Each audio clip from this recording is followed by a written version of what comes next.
नमस्कार प्यारे साथियों, कक्षा 6 से कक्षा 12 के अंतर्गत राजस्थान अध्ययन पुस्तक के बारे में बात कर रहे थे। यह पुस्तक आपके लिए रामबाण साबित होने वाली है। एनसीईआरटी और आरबीएसई की प्रमाणिक पुस्तक है। तो मान के चलिए कि यहाँ से एग्जाम आपको 100% देखने को मिलेंगे। चाहे आप चतुश्रेणी का एग्जाम दे दो, कोई सा भी एग्जाम दे दो जिसमें राजस्थान जीके पूछा जाता है, ठीक है।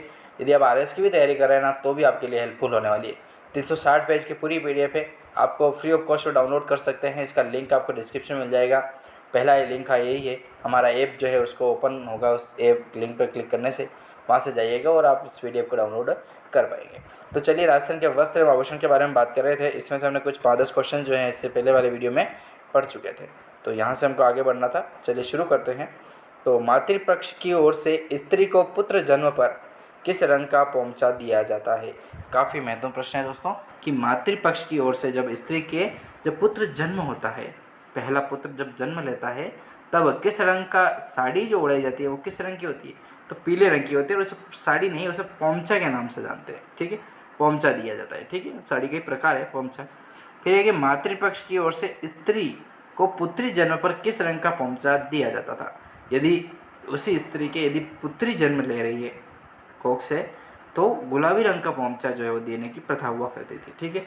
अभी भी प्रचलन कहीं कहीं देखने को मिलेगा गांवों में, बाकी शहरों में तो कुछ भी नहीं बचा, सब धज्जियाँ उड़ा दी लोग अपने सांस्कृतिक जीवन को। अगला प्रश्न है कि श्रावण माह में तीज के अवसर पर किस प्रकार की ओढ़नी ओढ़ी जाती है? तो लहर भात की ओढ़नी जो है वो श्रावण माह में तीज के अवसर पर प्रकार की ओढ़नी ओढ़ी जाती है, लहर भात की ओढ़नी। अगला प्रश्न है, मांगलिक अवसरों पर कितने रंग का लहरिया पहना जाता था? तो 5 रंग का, अर्थात जिसे पंचरंग कहा जाता था, वो लहरिया जो है वो ओढ़ा जाता था मांगलिक अवसरों पर। इसी क्रम में अगला प्रश्न है, कपड़े पर चमकदार गुलाबी रेखाएं जब दोनों तरफ से एक दूसरे को काटते हुए खींची जाए तो उससे क्या कहा जाता था? तो उसे मोठड़ा के नाम से जानते थे, मोठड़ा। कपड़े पर चमकदार गुलाबी रंग की जो रेखाएं होती थी और दोनों तरफ से एक दूसरे को काटते हुए जो खींची जाती थी, मोठड़े के नाम से जानते थे। समुद्र लहर का लहरिया कहाँ के रंगरेज बनाते थे?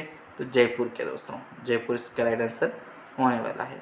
अगला प्रश्न है कि दहेज कहाँ के प्रसिद्ध है? तो जोधपुर के हैं। दहेज जो है ना, बंदेज होगा यार, दहेज कहाँ से आ गई? टाइपिंग भी बहुत डिस्टर्ब कर रही है। तो बंदेज जो है वो कहाँ के प्रसिद्ध है? तो जोधपुर के प्रसिद्ध हो जाएंगे। अजरख पद्धति के लिए कौन सा स्थान प्रसिद्ध है? तो बाड़मेर जो है इसका राइट आंसर होने वाला है। अजरख पद्धति के लिए जो प्रसिद्ध स्थान है वो हो जाएगा अपना बाड़मेर। अगला प्रश्न, दोनों तरफ छपाई किस प्रिंट की पहचान है? दोनों तरफ की जो छपाई की पहचान है वो अजरख प्रिंट की है दोस्तों, अजरख प्रिंट। स्याह बेगर छपाई के लिए कौन सा स्थान प्रसिद्ध है? स्याह बेगर के लिए बगरू प्रिंट, हाँ बगरू प्रिंट का नाम सुना ही होगा आपने। बगरू प्रिंट जो है प्रसिद्ध है स्याह बेगर छपाई के लिए, ठीक है। चलिए अगला प्रश्न देखें इसी कड़ी में। अगला प्रश्न है कि राज्य में छपाई के क्षेत्र में किसे भौगोलिक संकेतक प्राप्त हो चुका है?